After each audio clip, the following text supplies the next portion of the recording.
Tą opowieść o bytności Celtów w Cieszynie zacznę może od innej rzeczy, czym była tak zwana kultura puchowska. Natomiast sami Celtowie pochodzący z terenów górnego i środkowego Renu rozszerzyli kiedyś swoje osadnictwo na dużą część Europy w ostatnich 5 stuleciach przed naszą erą. Generalnie możemy ich kojarzyć z Wyspami Brytyjskimi, ale to miejsce nie jest ich oryginalną kolebką. W IV wieku przed naszą erą dotarli oni do Kotliny Węgierskiej i Karpat Zachodnich i w wyniku ich osadnictwa oraz kontaktów z miejscowymi innymi tutaj kulturami, mam na myśli kulturę łużycką, powstała właśnie na tych terenach tak zwana kultura puchowska, a jest to termin, którego używają archeolodzy, gdzie ludność tej kultury zamieszkiwała głównie północną Słowację, Kotlinę Sądecką, Żywiecką, a także oczywiście wspominany Śląsk Cieszyński. Oczywiście Śląsk Cieszyński jest tylko kawałkiem bytności Celtów, ponieważ rozciągnęli oni swoją obecność znacznie bardziej na północ. Co do samej kultury puchowskiej, która zresztą dawniej nazywana była cieszyńską, to czasowo rozciąga się ona od roku 300 przed naszą erą do roku 180 naszej ery, a miejscami nawet do IV wieku. Tak naprawdę wywodzi się ona z wcześniejszej kultury łużyckiej, a sama jej główna nazwa pochodzi od stanowiska w Puchowie nad Wagiem na Słowacji. I już tutaj po raz pierwszy z łatwością możemy dostrzec, jak obce wpływy kulturowe, w tym wypadku migracja ludności celtyckiej, zlała się z miejscową tradycją, tworząc całkowicie nowy twór. Zanik tej kultury nastąpił po wojnach markomańskich, czyli w czasie od roku 166 do 188 naszej ery, co wiązało się z tragicznymi przemieszczeniami tej ludności i po raz kolejny całkowitą zmianą kulturową. Aczkolwiek na ziemiach polskich jej ślady przetrwały z pewnością do końca II wieku naszej ery, a miejscami nawet dłużej. Ale jednak podkreślić tutaj trzeba, iż tak naprawdę przedstawiciele tej kultury przede wszystkim bytowali na terenie północnej i wschodniej Słowacji, gdzie w pewnym stopniu rozciągali się oni dopiero na Kotlinę Sądecką, Żywiecką oraz na okolice Sanoka. Ale nigdy do tego by nie doszło, gdyby nie bardzo strategiczne miejsce, o którym wspominałem już wielokrotnie wcześniej, czyli Brama Morawska, bo jeszcze w tym czasie była ona kluczowa dla Celtów, Germanów, a dużo później, pod koniec pierwszego milenium, również bardzo istotna dla Słowian, Piastów i całej polskiej państwowości.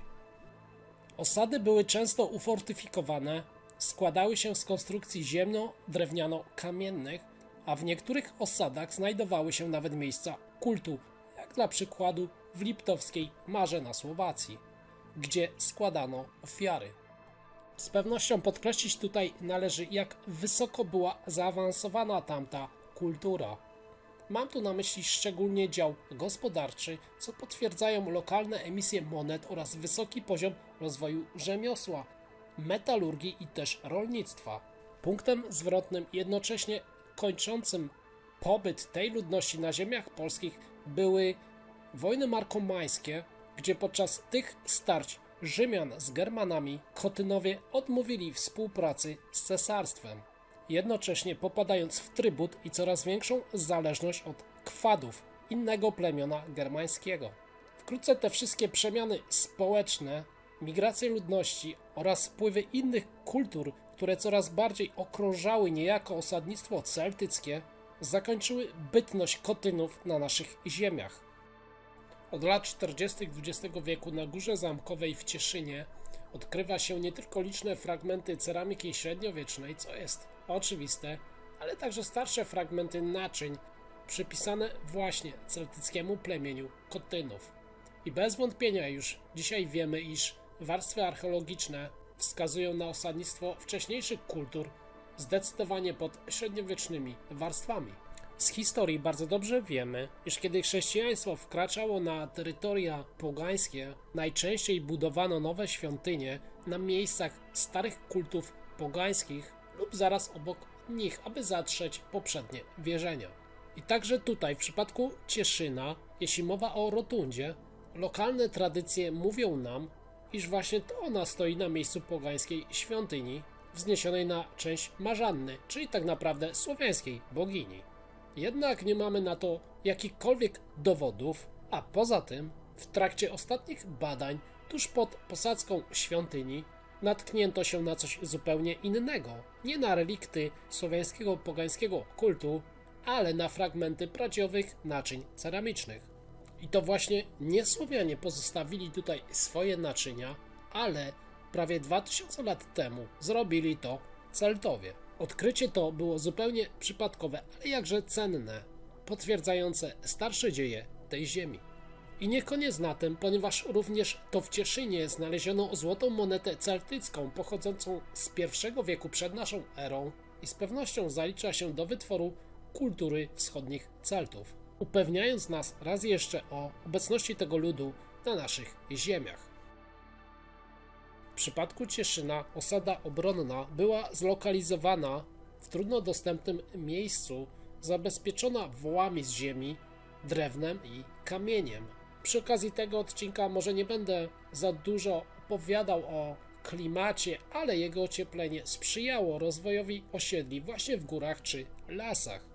Same osady nie budowano tylko na wzniesieniach czy górach, bo znano także osady nizinne w kotlinach i na terenach zalewowych. Natomiast co ciekawe, w osadach tych brak jest śladów pochówków, natomiast znaleziono tam miejsca kultu i nadal pytaniem otwartym w przypadku Cieszyna pozostaje to, czy istniało tu miejsce kultu celtyckiego, ponieważ póki co nie odnaleziono jego śladów.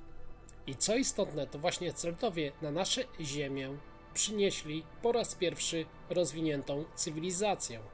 Mam tutaj na myśli kowalstwo, garcarstwo, tkactwo, obróbka kamienia i drewna, a ich bardzo istotnym wynalazkiem tutaj w Europie Środkowej było wprowadzenie koła garncarskiego.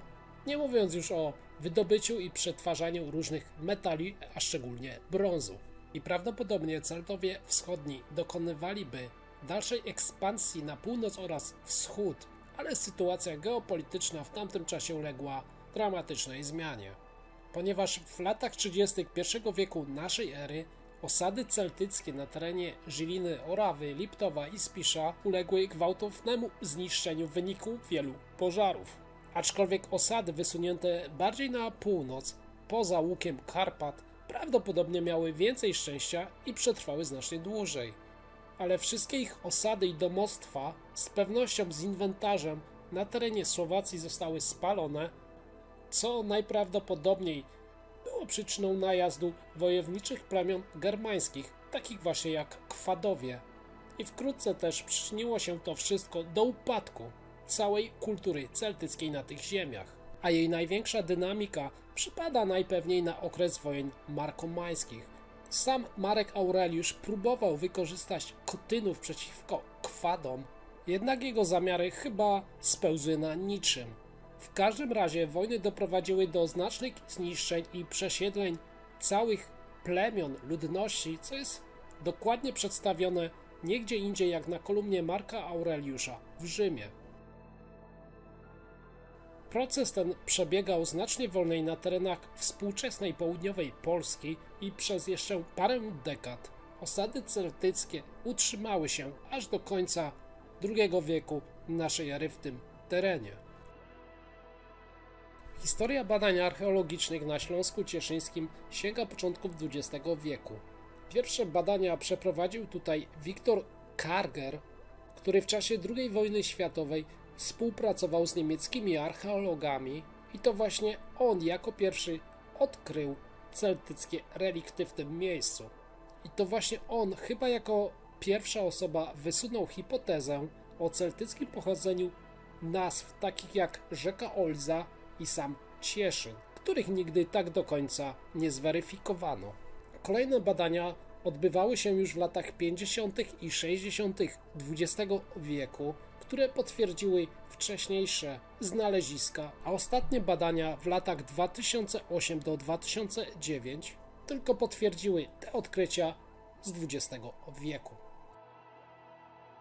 Zatem osada na Górze Ząbkowej była zlokalizowana na naturalnym wzniesieniu z oczywistymi walorami obronnymi. Tutaj zaznaczyć trzeba, że jednak nie odnaleziono żadnych dowodów na istnienie konstrukcji obronnych, ale przypuszcza się, że najprawdopodobniej osada ta była nimi otczona. I dzisiaj uznaje się, iż ludność, która tutaj przybyła z Moraw przez Bramę Morawską, stało się to tak wcześnie jak w II wieku przed naszą erą, a najintensywniejsze osadnictwo przypada na II i I wiek przed naszą erą. Określenie dokładnej chronologii tego osadnictwa w tym miejscu jest bardzo trudne, ale być może przeciągło się ono nawet do okresu wczesnorzymskiego, czyli aż do I wieku naszej ery. Przypuszcza się również, iż osada ta mogła być rozległym grodem z miejscem kultu i drewnianymi fortyfikacjami. Jednak podsumowując to wszystko, znaleziska z Góry Zamkowej, w tym bardzo liczna ceramika i złota moneta, wskazują, że Kotynowie stanowili jedną z najważniejszych społeczności zamieszkujących kiedyś Cieszyn w czasach przedrzymskich oraz wczesnorzymskich. I tutaj należy zadać sobie pewne pytanie.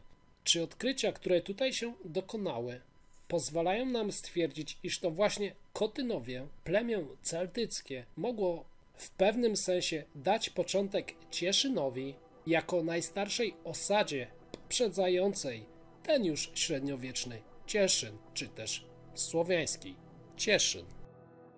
A wy jakiego jesteście zdania? Czy Cieszyn rzeczywiście mógł mieć początki celtyckie? Zapraszam was do dyskusji w komentarzach pod tym filmem. I pamiętaj, jak zawsze, klasycznie, oczywiście, jeśli jesteś tu nowy, zapraszam cię do subskrypcji. Pamiętaj o dzwoneczku, aby oznaczyć właśnie jego, by otrzymywać nowe powiadomienia z tego właśnie kanału. Pozdrawiam wszystkich. Do usłyszenia ponownie.